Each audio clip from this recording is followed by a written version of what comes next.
Police अगर आपको रोक करके आपकी चेकिंग करने के साथ साथ आपसे मोबाइल की मांग कर रही है तो आप क्या करें। ऐसा आप सभी के साथ बहुत बार होता होगा कि आप कहीं पर जा रहे हैं और चेकिंग करने की जगह पर जब आप रुके तो आपको चेक करते करते उन्होंने आपसे आपका मोबाइल जबरन मांगा, और जब आपने मना किया तो उन्होंने आपको डराया धमकाया, और ऐसे में आपको उनका मोबाइल देना, आपको अपना मोबाइल उनको सौंपना पड़ा, और उन्होंने आपका पूरा का पूरा मोबाइल खंगाल लिया। तो क्या ऐसा करना लीगल है या इलीगल है?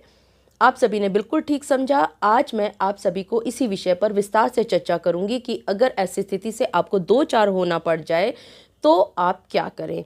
मैं एडवोकेट मोहिनी मोना आप सभी का पुनः स्वागत करती हूं, और आप सभी देख रहे हैं आपका पसंदीदा चैनल मोहिनी मोना एडवोकेट। अगर आपने मेरे इस वीडियो को अभी तक सब्सक्राइब नहीं किया है तो इसको जल्दी से जल्दी सब्सक्राइब कर दें, ताकि आपको मेरे आगे आने वाले इसी तरह के लीगल इन्फॉर्मेटिव्स वीडियोज़ की जानकारी सबसे पहले हो सके।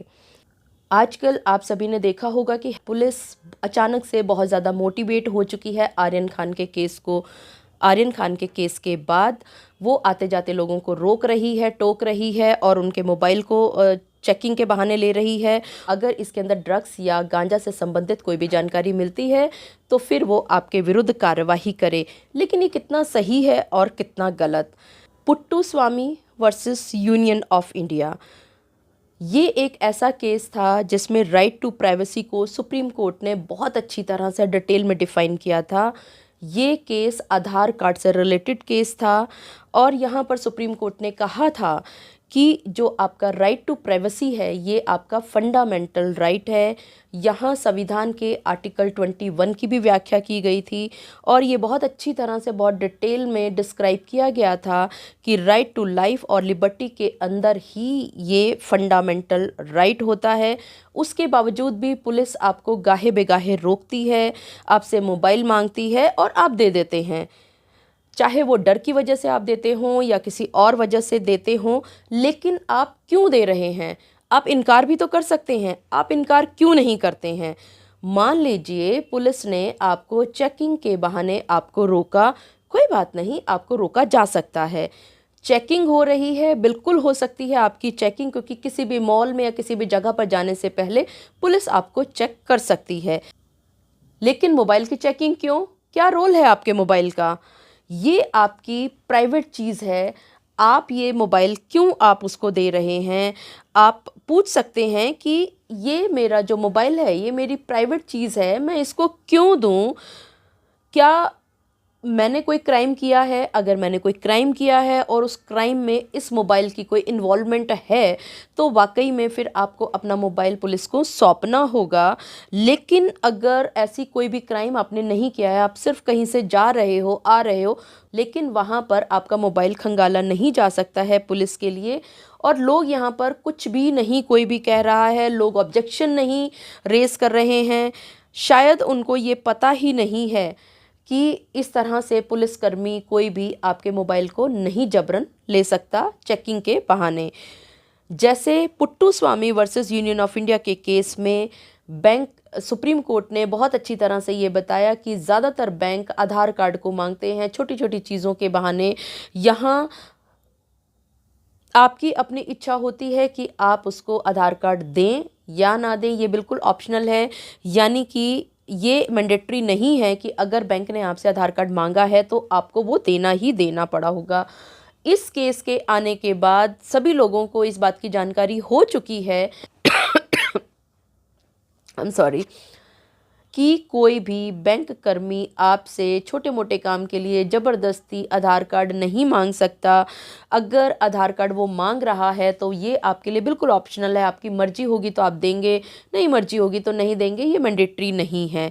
इसी तरह से अगर आते जाते लोगों को रोका जा रहा है और उनसे मोबाइल मांगा जा रहा है तो यहाँ आपको ये बात भी जानना बहुत ज़रूरी होगा कि किसी भी पुलिसकर्मी का आपसे आपका प्राइवेट मोबाइल मांगना मैंडेटरी नहीं है। ये भी प्राइवेसी का उल्लंघन है। आपका मोबाइल वो चेक नहीं कर सकते हैं।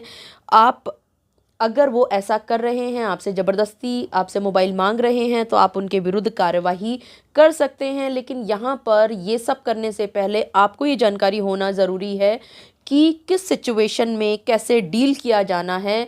अगर हाँ, आप किसी इन ऑफेंस में इन्वॉल्व हो और आपके मोबाइल की इन्वॉल्वमेंट भी वहाँ पर है, तो पुलिसकर्मी आपसे चेक करने के लिए मोबाइल ले सकता है। लेकिन अगर वो बिना वजह आपको आते जाते में रोक टोक रहा है और आपसे मोबाइल मांग रहा है, तो ये बिल्कुल इलीगल है। कुछ एक्टिविस्ट्स ने, कुछ एनजीओस ने इस चीज़ के खिलाफ आवाज़ उठाई कि पुलिसकर्मी अगर लोगों से ये मोबाइल मांग रहे हैं तो ये गलत है। यहाँ पर डीसीपी साहब का बयान आया कि अगर कोई पुलिसकर्मी आपसे मोबाइल मांग रहे हैं और लोग चेक करवा रहे हैं, वो ऑब्जेक्शन भी रेस नहीं कर रहे हैं। तो आप सभी सही ढंग से ऑब्जेक्शन रेस करना सीखें। अगर कोई भी पुलिसकर्मी आपसे मोबाइल की मांग करता है, तो आप उनको कह सकते हैं कि साहब, ये जो मोबाइल है ये मेरा पर्सनल मोबाइल है, मैं आपको नहीं दे सकता, आप प्लीज़ मुझे माफ़ कीजिएगा। अगर फिर भी आपको लेना भी है तो आप प्लीज़ मुझे कानून बताइएगा या मुझे वो क्राइम बताइएगा कि कौन से क्राइम में मैं इन्वॉल्व हूँ और किस कानून के तहत आप मुझसे मोबाइल मांग रहे हैं। और अगर वाकई में ये ज़रूरी है तो मैं आपको मोबाइल सर आपके पास जमा भी कर दूँगा। यानी कि अगर आपने क्राइम किया है तो पुलिसकर्मी को आप मोबाइल दें, अन्यथा बिल्कुल भी ना दें। यहाँ पर एक बात और भी सोचने की है कि अगर किसी पुलिसकर्मी ने आपसे मोबाइल मांगा और आपने उनको मोबाइल सौंप दिया, तो हो सकता है कि अगले ही दिन वो आपके घर में घुसें और घर में घुसने के बाद वो सर्च करें कि घर में आपके गांजा है या ड्रग्स है। तो क्या आप उसको अपने घर में भी घुसने दोगे या उससे सर्च वारंट मांगोगे? अगर आपने उनको मोबाइल अपनी मर्ज़ी से फटाफट उनके मांगते ही दे दिया, तो हो सकता है कि आपको ये जानकारी ही नहीं है, हो सकता है आप अपने घर में भी उनको घुसने दें। लेकिन आपने यहाँ ध्यान रखना है कि जिस तरह से आप अपने घर में किसी भी पुलिसकर्मी को अंदर आने से पहले उससे सर्च वारंट मांगते हैं, उसी तरह से अगर पुलिसकर्मी आपसे आपके मोबाइल को मांगता है, तो आप उसको एकदम से मोबाइल देने की बजाय आप उनसे पूछें कि किस कानून के तहत वो आपसे मोबाइल मांग रहे हैं। लेकिन इसके बावजूद भी अगर कोई पुलिसकर्मी आपसे ज़बरदस्ती कर रहा है, मोबाइल मांग रहा है, फोर्सफुली मांग रहा है या डरा रहा है, धमका रहा है, तो आप उस पुलिसकर्मी के खिलाफ सेक्शन 186 आईपीसी के तहत कार्यवाही कर सकते हैं, जिसमें उस पुलिसकर्मी को 1 साल तक की सज़ा हो सकती है। इसी तरह से आप उस पुलिसकर्मी के खिलाफ 341 आईपीसी के तहत भी कार्यवाही कर सकते हैं, जिसमें उसको 1 महीने की सज़ा भी हो सकती है। इसके साथ साथ अगर उस पुलिसकर्मी का व्यवहार आपके साथ बहुत ही ज़्यादा ख़राब है, अगर उसने मारपीट की तो एक और धारा उसके साथ जुड़ जाएगी। अगर उसी पुलिसकर्मी ने आपके साथ गाली गलौज की तो एक धारा और जुड़ जाएगी। यानी जब भी आप किसी पुलिसकर्मी के खिलाफ कार्रवाई कर रहे हैं, तो उसका व्यवहार ही निर्धारित करेगा कि कौन कौन से सेक्शन के तहत उस पुलिसकर्मी के खिलाफ कार्यवाही की जानी है। उम्मीद है आप सभी को बहुत अच्छी तरह से ये पता चल गया होगा कि राइट टू प्राइवेसी आपका फंडामेंटल राइट है। अगर कोई भी पुलिसकर्मी आपसे आपके मोबाइल की चेकिंग के बहाने आपसे मोबाइल मांगता है, तो आप उसको इनकार कर सकते हो। अगर आप किसी भी केस में इन्वॉल्वमेंट आपकी नहीं है, कोई भी पुलिसकर्मी बिना कारण आपके मोबाइल को चेक नहीं कर सकता। अगर आपको मेरा ये वीडियो भी अच्छा लगा हो, तो इस वीडियो को भी लाइक, शेयर और कमेंट करना ना भूलिएगा। और हाँ, अगर आप मेरे इसी तरह के और भी वीडियोस को देखना चाहते हैं, तो इस चैनल को सब्सक्राइब करना ना भूलिएगा। आप सभी अपना और अपने परिवार का बहुत अच्छी तरह से ध्यान रखिएगा। Thank you, take care, bye bye.